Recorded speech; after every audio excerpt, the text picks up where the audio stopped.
ìṣirò níṣẹ́jú kan.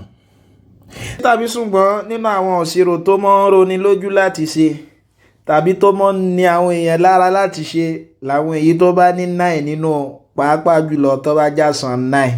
Gẹ́gẹ́ bí àpèjúwe tí bá ní 9,994 times 9,999 tàbí tí bá ní 654 times 999. Bẹ́ẹ̀ ni ẹ rí i pé àwọn ìṣirò yìí ó jásán 9. Èrò wọn ni pé 9 jẹ́ nọ́mbà tó tóbi, wọ́n mọ̀ ń sá fún.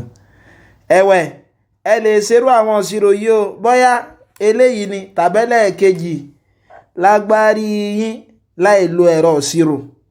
Tẹ́ ẹ bá gbàgbé lórí ìtẹ̀lé yìí a ṣàlàyé fún wa o ipe tá a bá fẹ́ multiply bóyá 999 times 5 ká dámọ̀ dára wa láàmú.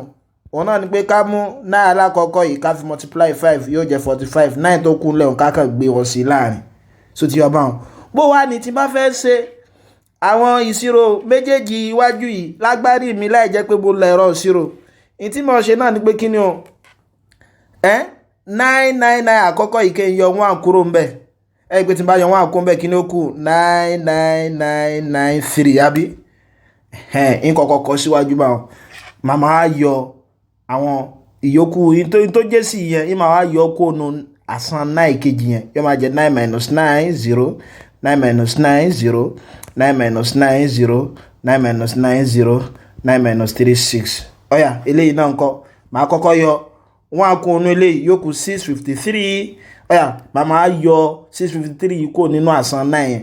Yóò máa jẹ́ 9 minus 6 3, 9 minus 5 4, 9 minus 3 6. Àìpọ̀ rọrùn láti ṣe ṣùgbọ́n ká lọ mọ̀ ìpòfin yóò a mọ̀ lò tó bá jẹ́ pàṣán 9 yẹn ó bá dọ́gba ló ń kà pẹ̀lú nọ́mbà kejì tá a multiply rẹ̀ pẹ̀lú. Ẹgbẹ̀tẹ̀ bá ṣàkíyèsí eléyìí dígìtì mẹ́ta ni o, àsán 9 yẹn náà dígìtì mẹ́ta ni o. A máa lò fi yẹn tó bá jẹ́ pé a bá lásán 9 ní dígìtì 5 tó yẹ pé tá a fẹ́ multiply rẹ̀ pẹ̀lú náà bá jẹ́ dígìtì 5 bákan náà.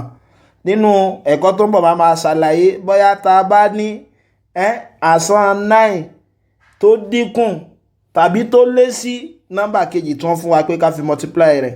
So ti yọ báwọn ṣùgbọ́n ta ni ọmọ sọ ń tẹ́sí eléyìí ó jẹ́ fún wa 4 6 7 8 9 times 9 9 9 9 9 lágbárí láì lo ẹ̀rọ ìṣirò. Ẹ lè gbé èsì yín sábàlá ìrísí. Ó dìgbà.